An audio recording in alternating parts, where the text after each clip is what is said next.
The all-wise Sri Rama smiles to hear the words of the Hanumana. The pause 7 pause 30 days recitation. Pause 24 5 for the 30 days recitation.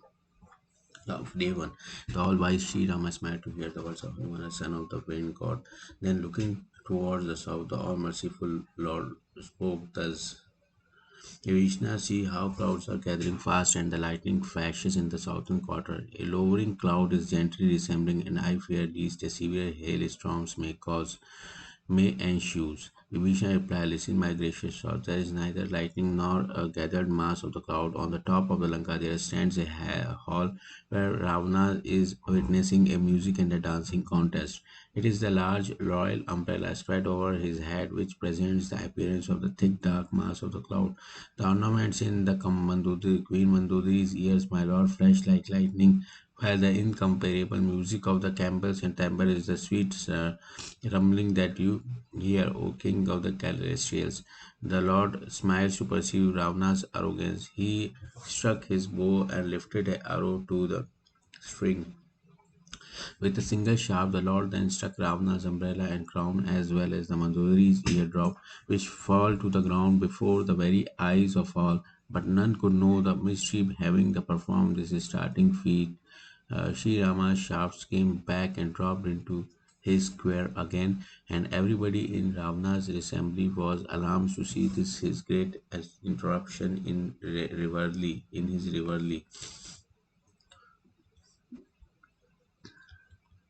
There was no earthquake nor any strong gust of wind, nor did they see any weapons or missiles. All, however, pondered within themselves that it was a most alarming ill omen. When the ten-headed monster saw that the assembly had taken fright, he laughed and made the following ingenious remarks. How can the mere dropping down of ground be an ill omen to him, in whose case even the falling of the head prove a lasting boon? Therefore, therefore, return each to your own home and retire. Accordingly, all bowed their head and returned home, but anxiety lodged in Mandodari's heart ever since her earring drops to the ground with eyes full of tears, and joining both her palms, she said, O Lord of my life, listen to my prayers, my beloved. Cease hostility with Sri Rama and have no more of obstinacy in your heart, taking him to be a mere mortal. Believing my words that Sri Rama, the jewel of the Raghu race, himself is manifested in the form of this universe, and the Vedas conceives of every limb of his as a distinct sphere. A subterranean region, Patala, are his feet, and abode of the Brahma his head, while the other intermediate spheres are located in his own other limbs. Terrible death is the mere contraction of his eyebrow, the sun of his eyes, and the mass of cloud his lock. The twin-born god Ashta Kumar, the celestial physicians, are his nostrils, and the alternating day and night constitute the repeated twinkling of his eyelid, while the 10 quarter of the heavens are his ears. So declares the Vedas. The winds are his breast, and the Vedas his own speech.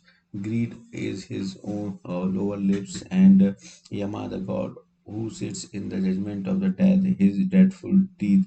Maya, cosmic illusion, is his daughter, is his laughter, and the regents of the 10 quarters, his arms. Fire is his mouth, and Varuna, the god presiding over the water, his tongues. That the creation, preserve his destruction of universe are his gestures.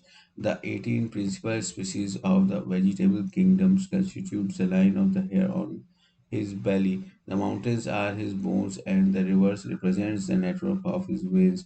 The ocean his belly, and the interferno his organs of the urinations and the Shirama excretions. In short, the universe is manifested of the Lord's, and it is no use of going into further details. Sri Ramayana. Lord Shiva is his ego, Brahma his reason, the moon his minds, and the great Vishnu his faculty of understanding. It is the same Lord Shiva manifested in the form of the animate and the inanimate creation, who has assumed the human semblance, pondering thus, hear me, O Lord of my life, cease hostility with the Lords and cultivate devotion to the feet of Sri Rama, the hero of the Raghuline, so that my good luck may not desert me.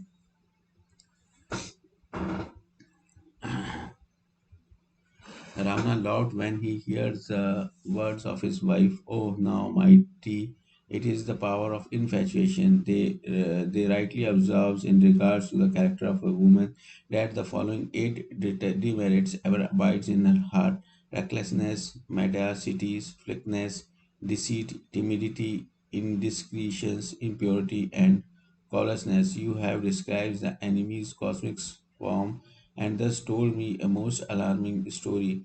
But all that, whatever is comprised, is that cosmic form, my beloved, is naturally under my control. It is by your grace that this has become clear to me now. I have come to know your ingenuity, my dear, for in this way you have told my greatness. Your words, O fond eye lady, are profound. They afford delights when understood and dispels all fear even when heard. Mandodari was now conceived at heart that her husband's impending death has deluded him. While Ravana was laughing and joking in diverse ways, as mentioned above, the day broke, and the king of the Lanka, who was intrepid by nature and further blinded by pride, entered the court. The reed neither blossoms nor bear fruits, even though the clouds rain nectars on it. Similarly, the light of the wisdom would never dawn on fool, even though he may have a teacher like Virichi Brahma. At this end, the Lord of the Raghu woke at daybreak and summoning all his councillors asked their opinion. Tell me quickly what course should be adopted. Jaman bowed his head at the Lord's feet and said, Listen, omniscient Lord, indwells of all hearts, storehouse of the wisdom, strength, glory, piety, and goodness. I offer advice to you according to my own light. It is that Vali, son Prince Angada, may be sent as an envy to Ravana. The good counsel commends itself to all, and the all merciful turns to Angadas and said, O son of the Vali, repository of the wisdom, strength, and goodness, go to Lanka, dear one, for my cause. I need not give you any elaborate instructions. I know you are the supremely clever. You should walk with the enemy in such words as may advance my cause and serve his interest at the same time. Bowing to the Lord's commands and adoring his feet, Angadas arose and said, He alone is an ocean of the virtue on whom you shower your grace, O divine Rama. All the objects of my lords are self accomplished. He thought he has only honored me by charging me with this task, and the thrilled his bodies and delighted his heart. Adoring the Lord's feet and keeping his glory in his heart, Angadas bowed his head to all and departed. The gallant son of the Vali, who was an adept in warfare, was dauntless by nature, cherishing as he did the might of the Lord. As soon as he entered the city, he met one Ravana's son, Prashtha by name, who was playing there. From words they proceeded to fight, for both were unrivaled in strength and the prime of the youth to boot. He raised his foot to kick Angada, who in his trance seized the foot and swing him round, dashed him to the ground. Finding him a formidable warrior, the demon ran helter and skelter. Large numbers, so too much frightened to raise an alarm, they did not tell one another what has happened, but keep quiet when they thought of the death of the Ravana's sons. There was a cry in the whole city, and the same monkey who had burnt down Lanka had come again. Who knows what turns Providence is going to take? Everyone thought in excessive dismay. People showed him to the way unasked. If he but looked at anyone, the latter would turn deadly pale. With the thought fixed on the lotus feet of the Sri Rama, he then reached the gate of the Ravana's council chambers, and there is a stout-hearted and mighty hero stood with the millions of the lion glancing this side and that. He forthwith sent demons and apprised Ravana of his arrival. On hearing the news of the ten-headed monster, laughed and said, Go usher him in my presence and let me see where the monkey has come from. Receiving in his order, a host of the messengers ran and fetched the monkey chief. Angada saw the ten-headed giants seated on his thrones like a living momentums of collyrium. His arms looked like trees and the head like peaks, while the hair on his body presented the appearance of the numerous creepers.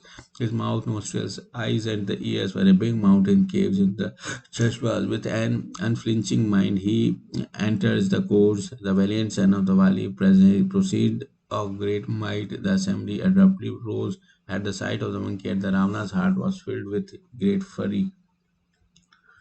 Thanks to Sri Rama, thinking of the Sri Rama's might, Angadas bowed his head and took his seats in the assembly as fearless as the lion thread in the midst of the mad elephant. Monkey, who are you? Ravana asked. I am an ambassador from the hero of the Raghuline Ravana. There was friendship between you and my father. Hence, it is in your interest, brother, that I have come of noble descent and the grandson of the great Polasya, one of the mind-born son of the Brahma. You worship Lord Shiva and Brahma in various ways, obtains boon from them, accomplished all your objects, and conquered the guardians of the different spheres as well as all earthly sovereigns. Under the influence of the kingly pride or infatuation you carried of Sita, the mother of the universe, that even now you listen to my friendly advice, and the Lord will forgive all your offenses. Put a straw between the rows of your teeth, and axe by your thoughts, and take all your people, including your wives, with you, respectfully placing Janka's daughter at the head. In this way, repair to him, shedding all fears, and address him thus, O protector of the suppliant ritual of the Raghu race.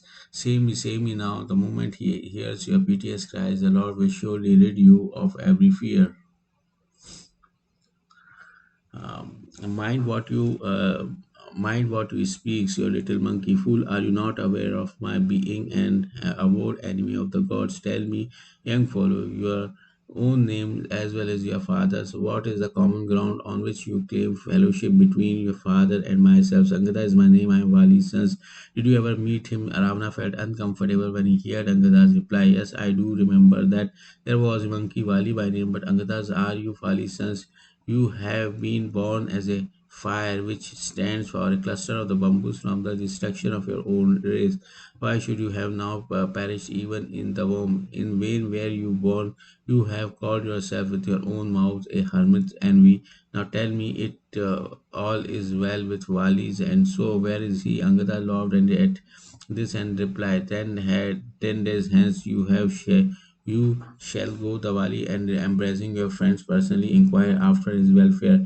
He will tell you all about the welfare that fell follow from hostility which she and no fool, the seeds of destinations can be sown in the mind of him who alone whose heart is closed to the hero of the Raghuline. I forsooth am the exterminator of my race, while you, Ravana, are the preserver of yours. Even the blind and the deaf would not say so, whereas you possess a score of eyes and the equal number of ears. What I did, I bring dishonor to my family by acting as his ambassadors, whose feet ever Shiva, Brahma, and all the gods and Sikhs desires to adore. It is strange that your heart does not burst asunder even as entertaining such an idea. When he heard the monkey's sharp rejoinders, Ravana glowered at him and said, Let I put up with your harsh words only because I know the bound of the decorum and the rightness. Said the monkey, I too have heard of your piety, which is evident from the fact that you stole away another's wife, and I have witnessed with my own eyes the protection you vouchsafe to an envy. An upholder of the piety, why do you not drown yourselves and thus end your life? When you saw your sisters with her ears and the nose cut off, it was from the consideration of piety that you forgive the wrong. Your piety is famed throughout the world. I too am very fortunate in having been able to see you.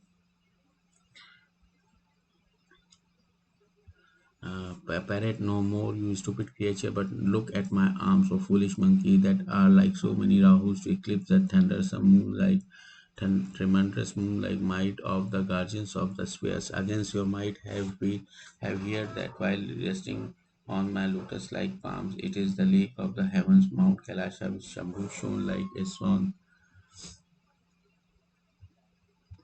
Listen, Angada, tell me which warrior in your army will dare encounter me. Your master Rama has grown weak due to the separation from his wife, while his younger brother Lakshmana shares his grief and in consequently very sad. You and Sugriva are like tree on the river bank that can be washed away any moment. As for my younger brother Vibhishna, he is great coward. Your counselor Jaman is too advanced in age to take his stance on the field of the battle. Nala and Nila armor architect and no warriors. There is one monkey, no doubt of the extraordinary might, he who came before and set fire to the city. On hearing this, the Wali's son Sangatha replied, tell me the truth, O Demon King. Is it a fact that the monkey burned down your capital? A punky monkey set on fire Ravana's capital, who on hearing such a report would say it is true. Ravana, he whom you have extolled as a distinguished warrior, is only one of the Sugriva's petty runners. He who walks long distance is no champion. We sent him only for get news.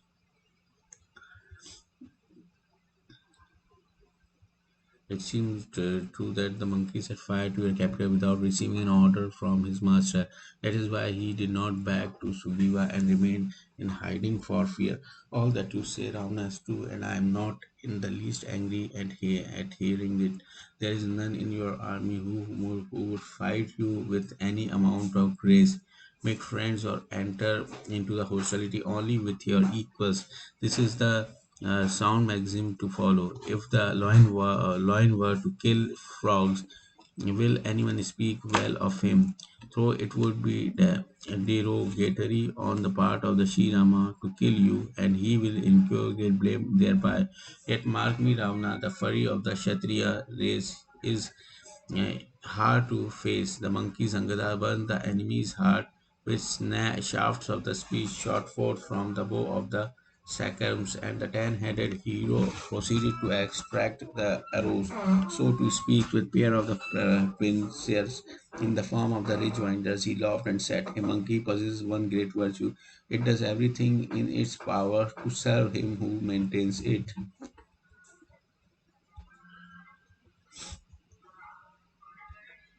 Bravo for the monkey who dance unabashed in the service of the master anywhere and everywhere, dancing and skipping about to amuse the people. It serves the interest of his master. This shows its key devotion to duty. Angada, all your race are devoted to the Lord's.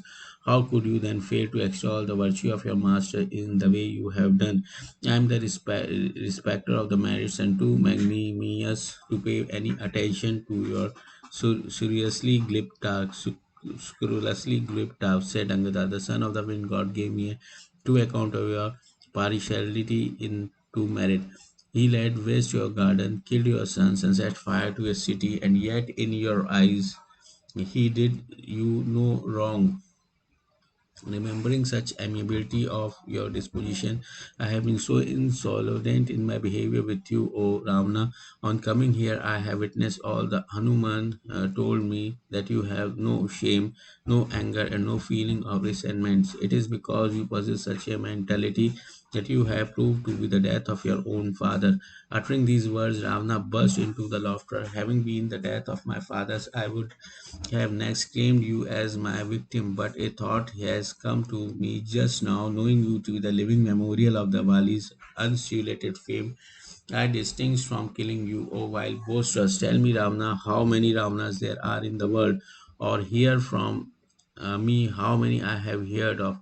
One went on the netherworlds, Patala, to conquer Bali and was tried up in the stables by the children who made sports of him and thrashed him till Bali took pity on him and had him released. Another again was discovered by the king Shahasrabahu, who ran and captured him as a strange creature and brought him home for the sake of the fun. The Sheikh Pulasya then went and secured his release. Yet another, I am much ashamed to tell you, was held tight under Ali's arms. Be not angry, Ravana, but tell me the truth. Which of these may you be? Listen, O fool, I am the same mighty Ravana as the sports of whose arms is familiar to the Mount Kailasha, the peak scarce to the Lord Shiva, and whose valor is known to Uma, spouse Shiva himself. whose worship I offered my head as flowers. Times without numbers have I removed my lotus-like hats with my own hands to the worship Lord Shiva, the slayer of the Tripurada. Prose of my arms is well known to the guardians of the eight quarters, whose hearts you fool is still smart under injuries inflicted by them. The toughness of my chest is familiar to the elephant supporting the eight quarters, whose fierce tusk, whenever I impetuously grappled with them, failed to make any impression on it and snapped off like radish the moment they struck against it. Even as I walk, the earth shakes like a small boat when a mad elephant steps into it. I am the same Ravana, knows for his might all over the world. You never hear of him, you lying prattler. You have belated that Ravana and extol a mortal woman. Barbarous monkey, O punky wretch, I have now fathomed your wisdom.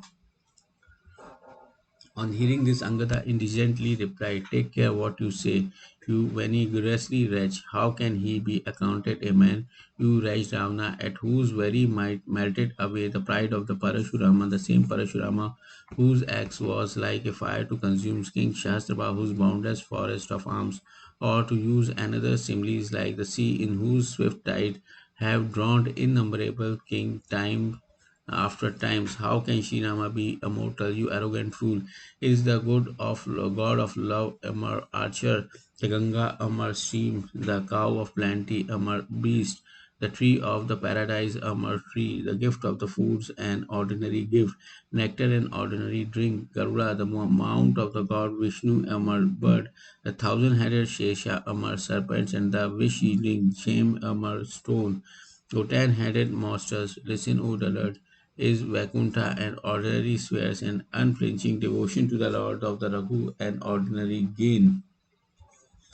What is Hanuman a fool, an ordinary monkey who got off unhurt after trampling your pride as well as that of your army, laying waste your gardens, setting your capital on fire, and slaying your own son?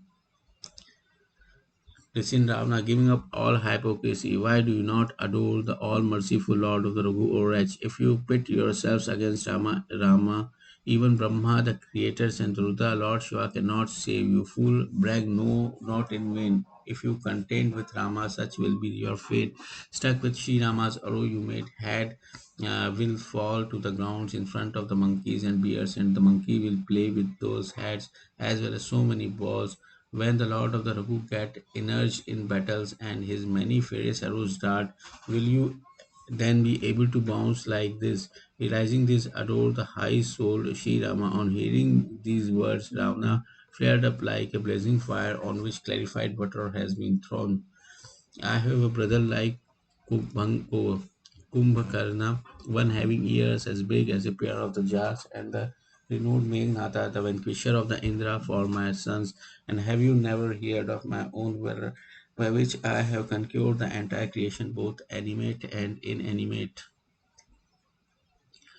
Fool, with the help of the monkey, your master has bridged the oceans. Is this what you call valor? There are many birds which fly across the ocean, yet listen, O monkey, they are not heroes of all. How now each of my arms is veritable ocean brimming over with the flood of the strength, beneath which many a valiant god and the man has been drowned. What hero is there who will cross these 20 unfathomable and boundless oceans? I made the guardians of the eight quarter do menial services to me, while you, O wretch, glorify an earthly princess before me. If your lord, whose virtues you recount again and again, is valiant in battle, why does he send an ambassador to me? It is he not ashamed to make terms with his an enemy? Look at my arms, which lifted and violently shook Mount Kailasha, and the foolish monkey extol your master, master if you like. What hero is there equal to Ravana, who with his own hands cut off his heads time and again and offered them to the sacrificial fire with great delight, as will be borne out by the Gauri's spouse, Lord Shiva himself? When as my skulls began to burn, I saw the decree of the providence traced on my brow and read that I was going to die at the hands of the mortal. I Lord, for I knew Brahma's prophecies to be false. I am not afraid in my heart, even when I Remember this. Well, I'm sure Papa was stressed the decree in his sanitial demetia. Yet you fool, you repeatedly extol the might of the another hero in my presence, minimum of all shame and sense of the prestige. Angada replied, "Yet, yes, there is no one in the whole world so shamefaced as you. You are bashful by your innate dispositions, since you never indulge in self praises. Only the story of offering your head the Lord Shiva and lifting the mountain Kailasha has been foremost in your mind, and hence you have told in 20 times over. As for the tale of the strength of the arm by which you were able to conquer Shaswavali, and while you have kept the secrets in your heart, listen a fool and brag no more. Can anyone turns a hero by cutting off one's head? A juggler is never called a hero, even though he hacked the pieces in his own body with his own hands. Wander a fool and see for yourself the dew of the infatuation. Moths burn themselves in the fire, and donkeys carry loads, but they are never turned as heroes. Cease wrangling any more, O Raj. Listen to my advice and have done away with prides. I have not come to you as an envy to seek term with you, O ten-headed monster. The hero of the Rogueline has sent me from other considerations. The All-Merciful had said again and again, a lion earns no reputation by killing a jackal. Bearing in mind the words of my lords, I have suffered a fool your pungent speech. Otherwise, I would have smashed your jaws and taken back Sita by force. I have judged your strength, O vile enemy of the heavens, from the very fact that you carried off another's wife while she was all by herself. You are the lord of the demons and exceedingly hauntly, while I am a messenger of one Sri Rama's servants. If I were not afraid of insulting Sri Ramas, I would have wrought this wonder before your very eyes, dashing you to the ground, exterminating your army, and laying waste your towns. O fool, I would have taken away Janka's daughter with all your wives. Even if I did so, I would hardly bring me any credit. It will hardly bring me any credit, for it is no act of the valor to slay the slain. A follower of the Vama Marga, the sect of the Shakti worshipped, indulging in the certain prohibited practices as a part of their worship. A man give away to a man give away to given away to the lust, a miser, a grossly stupid fellow, an utterly destitute person, a man suffering from the disrepute, an extremely old man, an ever sick person, one who is always angry, he who is hostile to Lord Vishnu, an enemy of the Vedas and the saints, he who exclusively nourishes his own body, he who is given to the slandering others, and he who is a storehouse of the sins, that these 14 type of person are no better than the corrupts, even while they live. Realizing this, Suraj, I refrain from killing you, but rouse my anger no more. On hearing this, the demon king bit his lips, wrung his hands, and burst out furiously. O wild monkey, you are now bent upon dying, for through smell you have spoke big words. He on whose strength you dare utter such wide and the sharp words, so stupid monkey has no strength, glory, intelligence, or majesty at all. Finding him devoid of the merit and self esteem, his father sent him into exile. Apart from the sorrow, the separation from his wife is telling on him, and above all, he is constantly obsessed with the terror of me. A demon devoured day and night many such men as he, of whose might you are proud. Realizing this, so fool is ceased to be preserved. When he thus inveighed against Sri Rama, the monkey chief grew furious with rage, for he who opens his ears to vituperations against Hari, Brahma, Vishnu, or Hara, Lord Shiva, incur as great a sin as he would kill a cow. Angada, the great monkey, gave a loud yell and furiously struck both his mighty arms against the ground. The earth shook, and members of the assemblies were thrown off and their seats and took to flight, puzzled as they were by the hobgoblin of the fear. The ten-headed monster Ravana too was about to topple down, but recovered himself and stood up. Yet his most beautiful crowns fell to the ground. Some of them he took and sat on his head, while Angada sent the rest flying. flying to the lords. The monkey fled when they saw the crown coming. God, good heavens, how is it the matters has begun to fall even during the daytimes? Or it is the Ravana in his fury has hurled four thunderbolts, which was coming with great speeds. The Lord smiled and said, "Be not afraid at heart. They are neither mentors nor thunderbolts, nor even the planets Rahu and Ketu. They are the crowns of the ten-headed Ravanas dispatched by Vali's son Sangada that are coming this side." The son of the wind god sprang forward and caught them in his own hand. He then took them to the lords and placed them before him. The bears and the monkey gazed on them with wonders, for they were dazzling like the suns. At the other end, the ten-headed monsters in fury intelligently cried to all about, "Seize the monkey," and seizing him forthwith slay him. Angada smiles to hear this. After killing him, sally forth at once, all your mighty warriors, and devour every bear and the monkey wherever you find one. Go and clear the earth of the monkeys and capture the two ascetic brothers and Ravana and Lakshmana alive. The monkey prince Angada got enraged and exclaimed again, "Are you not ashamed to wag your tongue like this? Cut your throat and die, you shameless destroyer of your race. Your heart does not crack even on witnessing my strength, O vicious stealer of the woman, storehouse of the impurities, O sense-bound dull-witted wretch. You babble ambitious in state of the delirium. You show the death has overtaken you, O wretched demons. You will reap its consequences later on when the monkeys and the bears will blabber you, even as you utter the words, and Sri Rama is immortal. It is strange that your tongues of proud demons do not drop off. It is, however, certain that your tongue will drop off along with your heads on the battlefield. How can he be a mortal ten-headed monster who killed Vali with a single shaft? You are the blind with all your 20 eyes. Fly upon your birth, O dullard of the ignoble womb. Sri Rama's arrow are all thrusting of your bloods, and I swear you only for fear of the displeasing him, O wild demon of the biting tongue. I am capable of smashing your jaws, but I have no permission from the Lord of the Raghus to do so. Otherwise, I feel so enraged that I would break all your 10 heads and lifting up Lanka, drop it into the oceans. Your Lanka is like a fruit of the Udembra trees, while you are like so many unsuspecting insects that resides in it. A monkey as I am, I would lose no time in eating it. But the gracious Rama has not given me the order. Ravana smiles to hear this witty remarks. Fool, where did you learn to tell such big lies?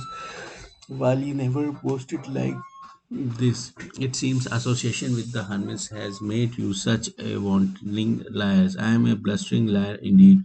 O master with 20 arms, if I do not tear out your 10 tongues. Recalling Sri Rama's might, Angada grew indigent and firmly planted his foot in the midst of the whole assembly. If you can but stray my foot, O fool, Sri Rama will return forthwith, and I shall forego Sita as a lost beggar. Listen, champions, all exclaims the ten-headed monster, seize the monkey by the legs and dash him into the ground. Meghnata, the vanquisher of the Indra, and many other stout warriors rose with delight from their respective seats and rushed with all his might, employing numerous devices, but Angada's foot refuses to steer. The warriors thereupon resumes the seats with their heads bent low. The enemies of the heavens rose again and dashed forward, but the monkey foot moved no more than a sensually minded striver. So Garuda, the enemy, is able to uproot the tree of the terror. Error implanted in his heart continue. Marriage of the great warriors of the Meghnath might arose with choice and swooped down, but the monkey's foot did not budge, and they hung their heads and sat down again. The monkey's foot would no more leave the ground than the soul of the saints would give up moral uprightness, even though comforted with numberless obstacles. The enemy's prize left him when he witnessed this. Everyone who saw the monkey's strength was disconfined at heart, challenged by the monkey's Ravana himself now rose. Even as Ravana proceeded to grasp his food, Vali's sons Angada broke out. You cannot be saved by clinging to my feet, fool. Why do you not go and clasp Sri Rama's feet? He turns back much abashed at heart to hear this. All his splendor was gone, and he was robbed of his glory, even as the moon faded away at midday. With dropping heads, he resumes his seats on the thrones as it despoils of all his riches. Sri Rama is the soul of the universe and the Lord of the life. How can he who is hostile to him find any rest? The universe Uma Parvati springs into the existence and is again dissolved with the mere play of the Sri Rama's eyebrow. When he is capable of transforming a blade of the glass into the thunderbolt and a thunderbolt into the blade of the grass, how then can a vow of his ambassadors prove false? Angda admonished him in the various ways, but as his ends has drawn near, he would not listen.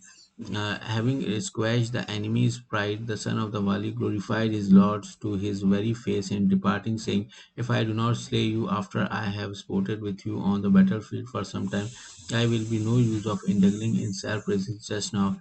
Angada has killed Ravana's sons even before he arrived at the latter's presence, and Ravana felt very sad at the news.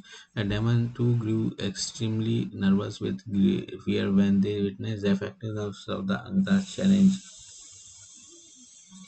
Setting a knot Ravana's powers, the mighty monkey's Vali and his body thrilling over with the emotions and eyes full of tears clasped the delight of the Sri Rama's lotus feet. Perceiving that it was evening, a ten-headed monster returned Ravana's mighty monkey Valis and his body thrilling. The ten-headed monster returns disconsolately to his place where Mandudri again spoke and advised him.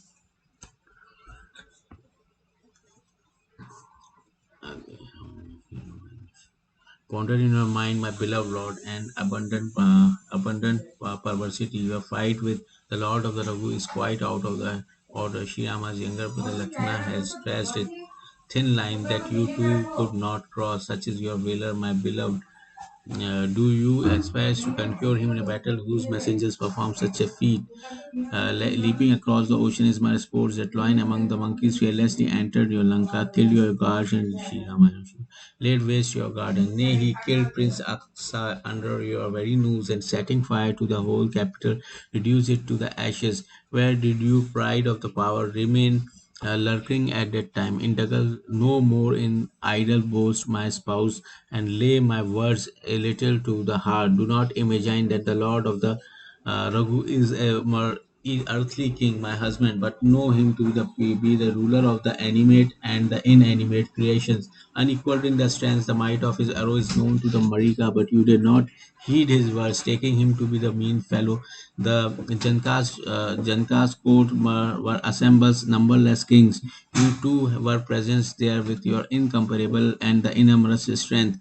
There Sri Rama broke Shiva's vows and won the hands of the Janki's daughters, Janka's daughters. Why did you not conquer him in a battle then? The son of the Indra, the lord of the Celestials, tasted his strength when he caught hold of him and spread his life after destroying one of his eyes.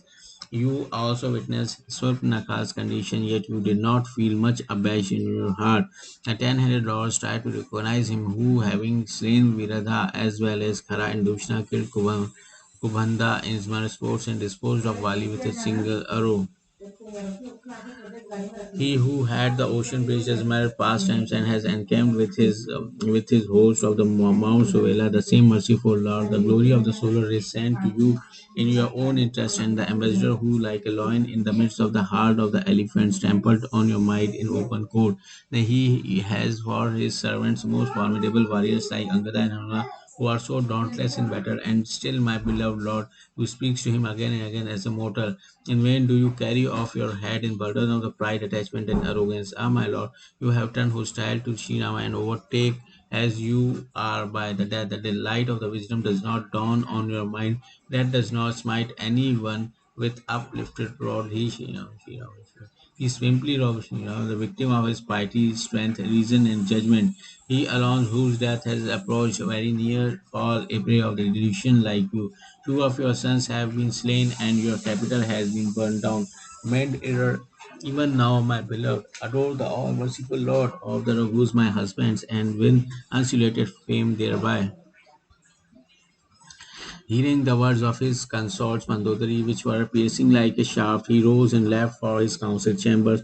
When the day broke, forgetting all his fears, he went and occupied his thrones, bloated with excess of pride. At this end, Sri Rama summons Angatas, who came and bowed his head at the Lord's lotus feet. The gracious Rama, the slayer of Khara, most politely seated him by his side and smiling said, O son of the I gave great curiosity in mind. Therefore, I ask you a question. Tell me the truth, dear child. Ravana is the head of the demon race. He is celebrated throughout the world for the incomparable might. It is rather strange that you pledge no law less than the four of his crowns to me. Tell me, my sons, by what device you were able to lay your hands on them. Listen, omniscient Lord, the delighter of the suppliant. There were no crowns but the four virtues, the resources of the kings, that is, Sama, consolations, Dana, Gifta, Danda, physical force of corrections, and Bheta, divisions, which abides in the heart of the kings. So declares the Vedas, my Lord. They are the beautiful pedestals of statesmanship. Remembering this, they themselves came to my Lord, who is the true repository of all statesmen's like virtues. Racing out of Koshra, Ravana, the ten-headed monster, is lacking in piety, bears a settles aversions to my lord's feats, and has fallen into the clutches of the death. Hence, the aforementioned virtues have forsaken him and sought refuge in you. The noble-minded Sri Rama smiles to hear the most ingenious reply. The son of the Vali then gave him a report about the fort of the Lanka.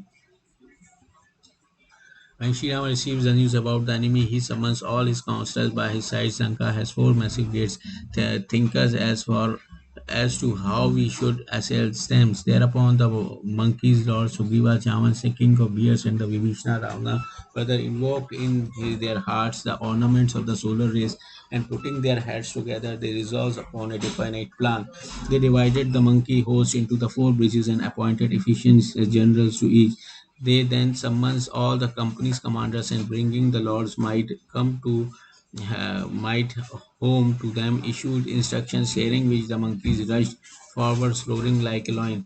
They gladly bowed their head at Sri Rama's feet, and with the mountain peak in their hand, all the heroes sailed towards, shouting glory to the hero of the Raghuline, the lord of the Pasha, the bears, and the monkey chief. Rode and assumed a threatening attitude, even though they knew that Lanka was the most impregnable fortress. The monkey marched forward undaunted, depending on the might of their lord, encompassing all the four quarters like a mass of the cloud spreading over the horizons, all the sides. They imitated the sounds of the drums and cattle with their mouth. Glory to the Ram, glory to our Lord, glory to us, the Lord of the monkeys. Thus roars the monkeys and the bears, unsurpassed in their great might, like so many lions. Lanka became a scene of the great uproar. When the highly conciliated Ravana heard it, he with a smile said, Look at the insolence of these monkeys, and summoned the demon host. The monkeys have crossed over, have driven by fate, and my demons are all hungry. God has provided them with a meal even at their home. So saying, the idiots burst into the horse loft, sally forth in every direction, champion souls, and wherever you find the bears and monkeys, seize and devour them all. Umar Ravana's conceit was in great as that of the sandpiper, which goes to sleep with its legs in the air and thinks that it will support the heavens in case they fall. Taking his orders, the demon sails swords arms with the excellent slings, javelins, iron clubs, and the masses, fierce axes, pikes, swords, bloodgones, and the masses of the rocks in their hands. A foolish carnivorous bird swoop down upon a heap of the rubbish the moment they see it, and have no idea of the pain they would have on breaking their beak against it. So did the man-eating monster rush forth in their folly. Armed with bows and arrow as well as with other weapons of the various kinds, a vast crowd of the mighty and the valiant demons, staunch in battle, climbed up the battlements of the fort. On the gold battlements, they look like a dark clouds hanging on the height of the mountain, Mount Meru. Martial drums and the tabor sounded. The soul of the warriors was stirred by their clash. Numberless kettle drums and the clarinets were also playing. Their music cracked the heart of the cowards. Advancing further, the demon saw the host of the monkeys and bear champions exceptionally huge in size, who in their own rush would make no account of rugged valley and chanting hordes of the mountains would cleave them asunder and make passage through them, gnashing their teeth and biting their lips. Myriads of the warriors on the both sides rode and bullied, calling here on Rama and there on Ravana, with shout of the victory on both sides. The fight actually commenced. The demon cast down. The demon cast down volley of the mountain peak, with the monkeys would seize with a bound and hurl them back. The fierce monkeys and the bear would lay hold of the masses of the rocks and hurl them against the fort. Darting against their adversary, they would seize him by the legs and dash him to the ground. And in the events of his taking to the flight, they would challenge him to a duel against the most agile and redoubtable monkeys and the bears lightly sprang and climbed up the forts and penetrating the places, saying Sri Rama's places wherever they pleased. Catching holds on a demon, each the monkeys rushed back and jumped down the ground with the demon beneath themselves on the top. Strengthened by Sri Rama's might, the monkey host crushed the rank of the demon warriors. They then climbed up the four stairs and then shouted glory to the hero of the Raglan, who was majestic as the sun.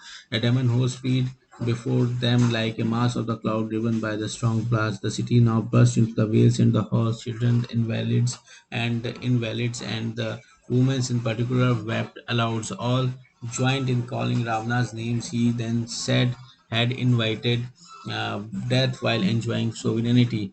When he heard that his troops has beaten a threat, the king of the Lanka railed his champions and then exclaimed in fury, "If I hear of anyone burning his back on the battlefield, I will behead him with my own terrible sword. You consumed by all and enjoy all sort of the luxuries till now, and lo, life has become so dear to you on the field of the battle." The champions were all alarmed and put to shame to hear this stern rebuke and marched against the enemies in great fury to die in open combat in the glory of the warriors. They thought that they loved their life no more. Armed with weapons of the various kinds, all the champions grappled with their antagonists, challenging them again and again, striking the bears and the monkey with iron bloodhounds and the trident. They deprived them of their nerve. Struck with terror, continued Lord Shiva, the monkey turns tail. Although Uma, they would come out victorious in the end. One exclaimed, "Where are Angadas and Hanumana? Where are the mighty Nala, Nila, and Ivida?" At the time Hanumana heard that his troops were breaking, the mighty warriors held his positions at the western gate of the Lanka, where Meghnata led the defense. The gate, however, would not give way, and Hanumana was faced with the mighty impediments. The son of the wind god grew terribly furious at heart, and the warriors, who was formidable as death, gave a loud roar. He sprang and reached the fort of the Lanka and seized a rock. He rushed at Meghnata, shatters his carrots, overthrew the characters, and the kicked Meghnata himself at his chest.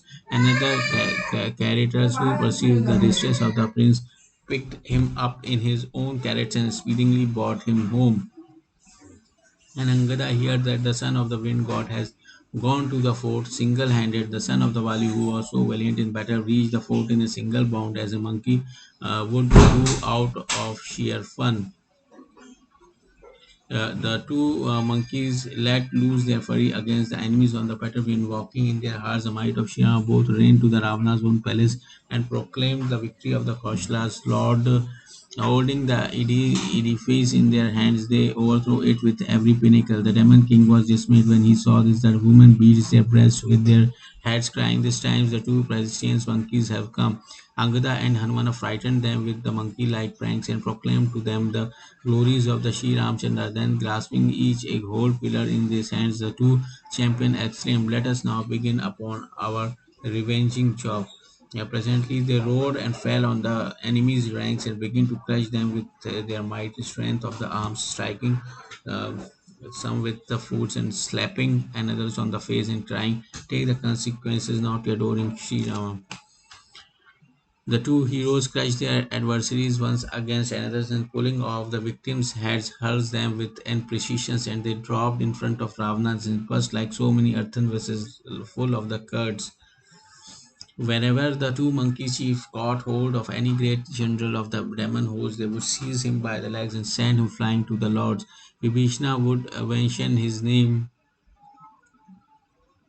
Thank to the Lord Shri Ram. Vishnu is mentions their name and Shri Ram assigns even them a quarter in his own abode. Men eating monsters who feasts on the flesh of the holy Brahmins thus attain the destiny which is solicited even by the yogis, a sitting given to the contemplation on gods. Oma continue Lord Shri Ram is the tender hearted, such a storehouse of the compassion that he bestows the highest estates, final beatitude even on the demon, remembering that they think of him even thought in a spirit of austerity. Tell me, Bhavani, who else is so benigate, most deluded and utterly wretched are the men who, even on hearing of such a Lord, worship him not, disabusing themselves of all delusions. Agada and Mana have evidently forced their way into the fort of the Lanka. Thus observes Ayodhya's Lord repenging in Lanka. The two monkeys looks like a pair of the Mandra churning the oceans, having crushed and batters the enemy's ranks by the might of their arms, and perceiving that it was now the close of the day, the two champions jumped down without any exertion and came where the Lord was. They bowed their head at the lotus feet of the Master and Lord of the Raghu was glad at heart to see the valiant warriors. Sri Rama graciously regarded them both, and presently their fatigue was gone, and they felt supremely happy on learning that Angada and Hanumana had left the numerous monkey and bears warriors retired from the field, while the demon, recovering their strength at nightfall, set forth, calling on their ten-headed lord. At the sight of the demon host, the monkey turns against and gnashing their teeth in fury. The champions closed with their opponents here and there. The two armies stood formidable, their champions challenging one another every time came to a grim fight without giving it. The demons were all great warriors and dark in complexion, while the monkeys were stupendous in size in the various colors. The two armies were equally strong, and the warriors too equally matched, displaying their martial feats. They fought with their fury and looked like masses of the rainy and the autumnal clouds driven against one another by a strong wind. The generals Akampa and the Atikaya, son of the Ravana, when they perceived that the troops losing ground, employed my elusive devices in an instant.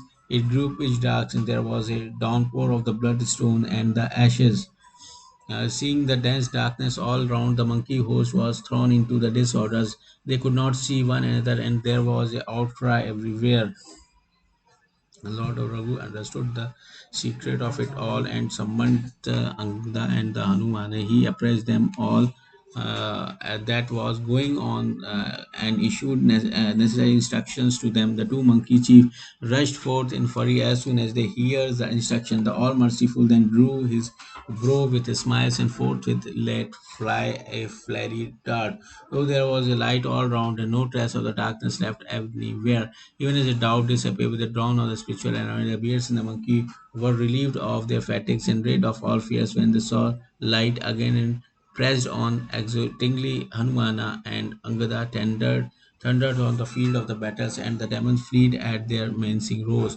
But the bears and monkeys seized the demon warriors in the flight and dashed them into the ground, performing marvelous feat of the strength, even as they did not, or catching them in the legs, hurls them into the ocean where alligators, serpents, and fish snatched them up and devoured them. Some were killed, some were wounded, while others scampered away and clambered the fort. Having thus scattered the hostile forces, the bears and monkey gave a loud roar.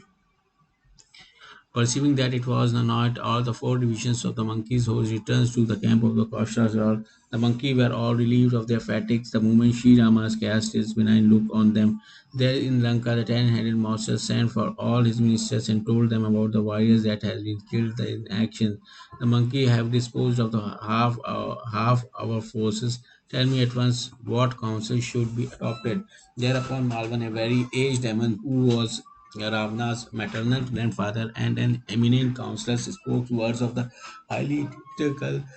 Politely, listen, my son, to a few words of the who advised from me. Ever since you carried off Sita and brought her here, there have been ill omens more than one can tell. By opposing Sri Rama, whose glory has been the theme of the Vedas and Puranas, none have been enjoyed happiness.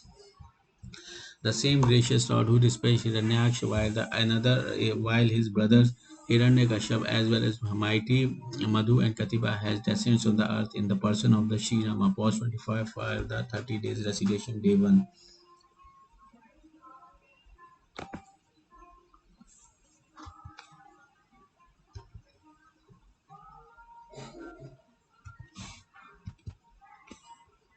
Ramayana, Shri Ramayana, Shri Ramayana, Shri Ramayana, Shri Ramayana, Shri Ramayana, Shri Ramayana, Shri Ramayana, Shri Ramayana, Shri Ramayana, Shri Ramayana, Shri Ramayana, Shri Ramayana, Shri Ramayana, Shri